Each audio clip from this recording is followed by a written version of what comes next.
From LEX 18, your official UK sports station for Big Blue Nation, this is BBN Tonight.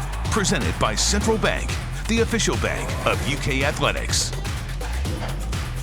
Welcome to BBN Tonight. I'm Josh Berrien. And I'm Keith Farmer. Tonight, we'll look ahead to Kentucky basketball's next SEC game, a rematch with Auburn, plus an interview with big man Lance Ware. And later, Jeff McCurl of the UK Sports Network talks some football headlines with us. The UK men's basketball team is getting ready for its next game. That's tonight's Big Blue Story presented by Baptist Health. The Cats' SEC schedule resumes on Saturday afternoon against Auburn. When Kentucky traveled to play the Tigers last month, they lost 66-59. UK had a better field goal and three-point shooting percentage than Auburn, but Kentucky still lost the rebounding battle. It had a bad turnover to assist ratio and had Davion Mintz as the leading scorer with just 11 points. Keith, what must the Cats do to get a win over the Tigers this time, especially over the last couple of games where they have gotten close, as the team likes to say? I think, first off, continue to do what you've been doing. Yep. They've played pretty well in these last few games. The last play just didn't go their way, and maybe even a bad call, right? Right. Next thing is stop Sharif Cooper, and I don't know how you do that. I don't have an answer for him,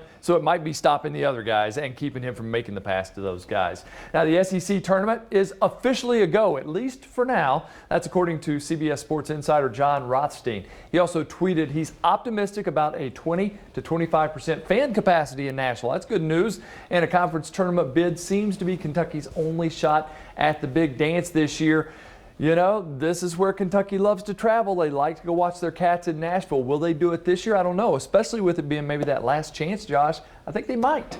Yeah, I mean, well, when you're desperate and you're really, really hungry, like the Cats have been these last couple of games, again, they haven't gotten it done, but they're desperate. You know, they want to get this done. They know that the fan base has been mad at them for the majority of the year. So I feel like they're going to, muster up some courage, and they're going to, look over and lick some of their wounds from the regular season and get it done. Yeah. Now, will they be able to go all the way and win the tournament?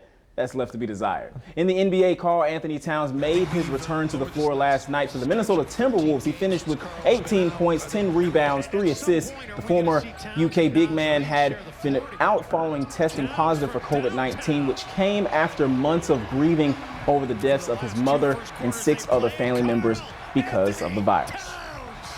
Everyone's case of COVID is totally different. Every human and their underlying conditions are totally different, and my underlying conditions did not play in my favor at all for COVID. And yet alone, one of the most scariest parts for all of us on this organization and my immediate family and stuff was how genetically connected I am to my mother. I am the most genetically like my mother, and it's not close. So that was a very scary thing to obviously put in the underlying condition category, including that. Nothing was playing in my favor. I knew it was going to be a long journey. I knew it was going to be a rough journey.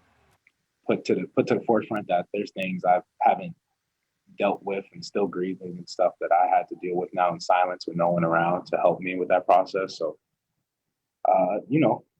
mental health is real, and it's very, very real. And I've dealt with it my whole life, and I'm glad that I had my mother with me because she always just knew how to heal me in that mental aspect. And obviously with her not here, it's even more challenging, but she gave me a lot of tools.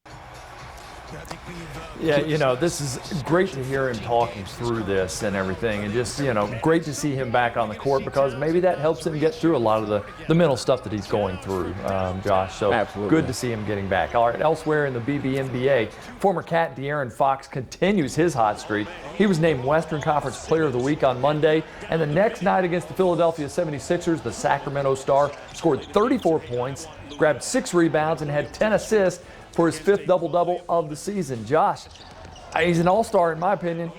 That's exactly what I just said as soon as you read those numbers. I was like, this is a year where the Kings finally have an all-star going back to their Mike Bibby days when they were relevant.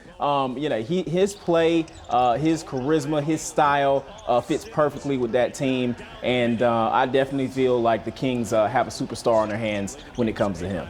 In New York, former Kentucky star Emmanuel quickly is turning the heads of some big futures In the NBA, Lakers legend Magic Johnson singled out quickly as one of the league's standout newcomers, quickly also earning praise from veteran guard Derrick Rose, who is now his teammate on the Knicks following a trade.